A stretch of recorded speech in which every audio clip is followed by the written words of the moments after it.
Mao encouraged the Red Guards to attack Western influences and to destroy the four olds: old ideas, old culture, old customs, old habits. Without this destruction, he said, socialism cannot be achieved.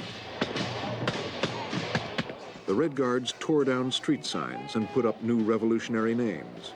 They ransacked museums, libraries, and temples.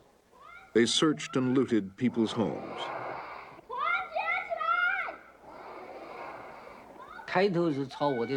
At first, they took my books, together with a bookcase. The second time, they searched for money.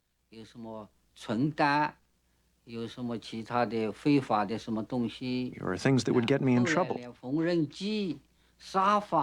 Later, they took the sewing machine and sofa, even the desk. There was no reason for it. My children were scared to death, shaking with fear.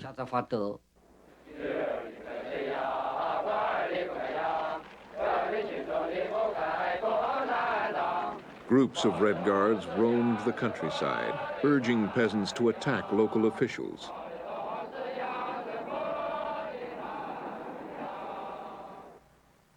They came to Wugong in November 1966. Some villagers seized the chance to take revenge against officials who for years had given the best grain to the state.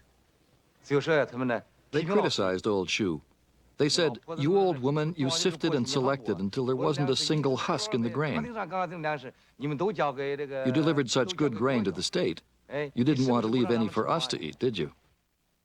Several people went up to the platform and put a tall paper hat, it was at least this tall, on old Shu's head. They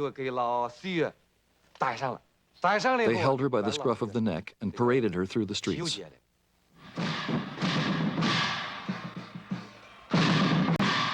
The violence soon turned against traditional targets of class struggle, like the former landlord's son, Li Maoshou.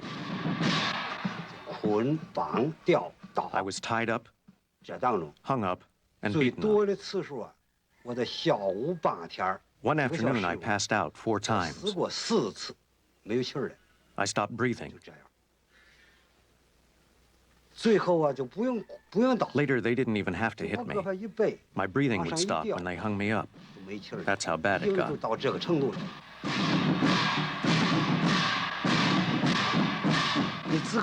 In China, fathers and sons traditionally have close ties.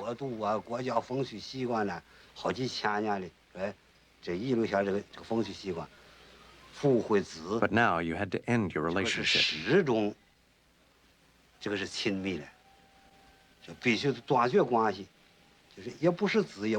It was really sad, but you just had to do it.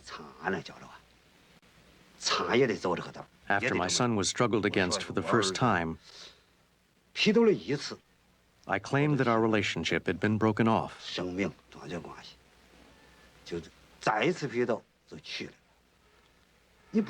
Awful things would have happened to him if I hadn't done that. Throughout China, party officials, intellectuals, people with foreign connections, former businessmen, millions were paraded and beaten in public. It is estimated that at least 400,000 people were killed. We called him Secretary Zhang. He was the secretary at the state farm where my mother had worked. We all knew him when we were children. Once he dragged me by the ear for hundreds of yards. The side of my head got all swollen. He treated his subordinates very badly. When the Cultural Revolution came, the Red Guards and workers dragged him out to struggle with. He was not treated nicely because he'd been so mean to people. He was forced to kneel on the ground, on sand, broken stones, and glass for more than 2 hours. He knelt with a heavy board hanging from his neck. It had his name written on it, with red crosses through it. That's how someone who was going to be shot was treated. The board was hanging on a very thin wire, so after 2 hours, blood oozed out on the wire and dripped down. He was over 50, or close to 60, and he was struggled against many, many times because people really hated him. Soon he died.